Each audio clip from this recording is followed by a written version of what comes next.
It's about to be a long walk back to my car in this 92-degree weather, but this makes it all worth it. For This Week in Louisiana Agriculture, I'm Alexandra Kling.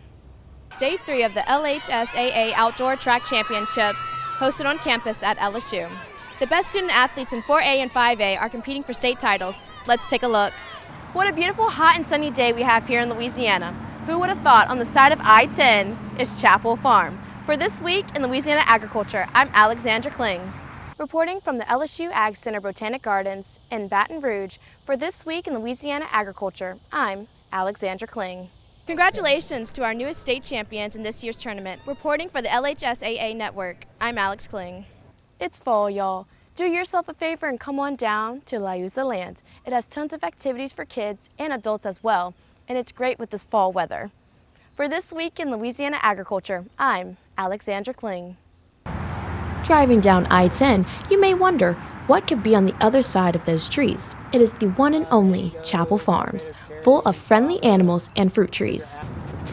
Down Miller Road, you will discover a family farm owned by Alexander Chapel. It started out as horse boarding in the beginning of 2019 that expanded shortly after. So that's my biggest passion is the fruit trees. We've got probably about 1,000 different fruit trees with maybe 500 different varieties. Bought a lot of stuff on Etsy from different nurseries. Had a lot of failures the first year. It wasn't always a smooth path, but it helped them grow.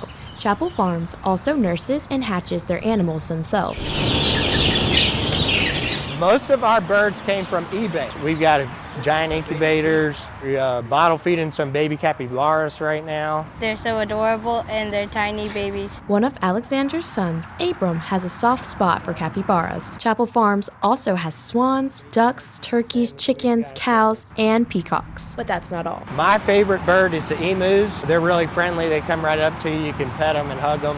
All of the hard work could not be completed without the Chapel family having all hands on deck. They're all involved in different ways. When my two middle sons are good at the chicken coops. Archer, he is good at doing basically everything. Anything from pecans, fruit plants, or animals can all be bought from the farm, except for the horses. What a beautiful, hot and sunny day we have here in Louisiana. Who would have thought on the side of I-10 is Chapel Farm? For This Week in Louisiana Agriculture, I'm Alexandra Kling. The LSU Ag Center Botanic Gardens features beautiful and colorful plants along with different landscaping. However, this place is more than pretty plants and a variety of trees. A lot of plant-based research happens right here. The LSU Ag Center encourages guests to get hands-on with nature right in the middle of the city.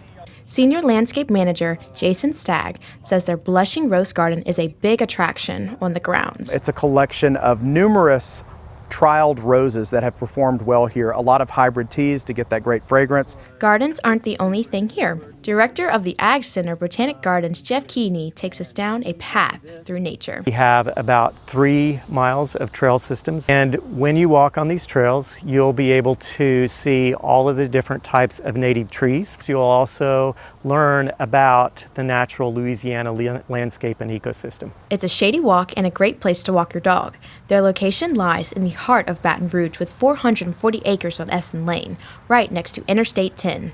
Sometimes you can hear a little bit of the interstate traffic noise, but because of that location, we're extremely accessible.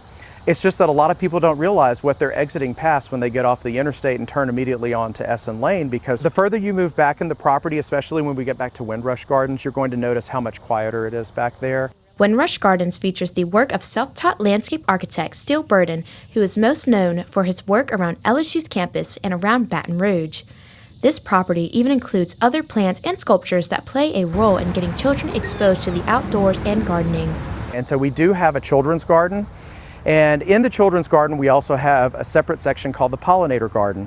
And the reason why I love the pollinator garden is because it is so beneficial to so many of our native insects and the European honeybee. From very young to very old, we have something for everybody, whether it's families playing in the pollinator children's garden area, the Oak Grove play area, or walking the trails with your family.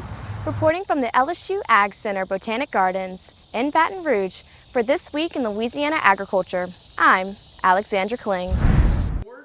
The Agro-Aquaculture Center of Excellence is opening a new chapter in farming by blending agriculture and aquaponics to grow lettuce through a closed-loop system. The lettuce is able to grow on water with nutrients obtained from the waste of catfish. Program Coordinator Paul Begay leads a tour for representatives from all over Louisiana to show the process. State Representative from District 37, Troy Romero, admires what he has learned about the closed-loop system. I guess I've seen hydroponics before, but nothing like this, not aquaponics, not where they're utilizing water that has been fertilized by other animals, catfish, to grow beautiful, beautiful heads of lettuce. Seeding for the lettuce is even faster with the vacuum seeder. Greenhouse Seed Operation Assistant Kylie Miller intrigued State Senator for District 33 Chairman of the Agri Center Community, Stuart Cathy. How little waste there is. You know, everything is used. And everything is marketable. And I think that's, as we look for efficiencies in everything that we do, I think that this is really an efficient process. And so I think that was one of the things that really blew me away. Even the Director of Operation, Thomas Pad Skid, had a jump scare. The presentation walks the representatives through a new perspective, with Paul making it clear that the Agro-Aquaculture Center of Excellence wants to work together. We want to work with farmers. This is an and, not an or. State Senator Cathy thinks with this operation and working together can make a lot of problems go away that most farmers face. I think this facility presents a new creative opportunity, eliminating some barriers to entry that young farmers may have. The facility will be expanding, but Representative Romero agrees that the Agro-Aquaculture Center of Excellence can't do this without the input of finances. But funding is important because this is kind of grassroots, right? This is not your normal farming environment. It's grassroots. So it's going to take some startup dollars to be able to, make this possible. With the Agro-Aquaculture Center of Excellence's new system and help from the community, this can be the solution farmers have been waiting for, leading agriculture in a new direction. For This Week in Louisiana Agriculture, I'm Alexandra Kling.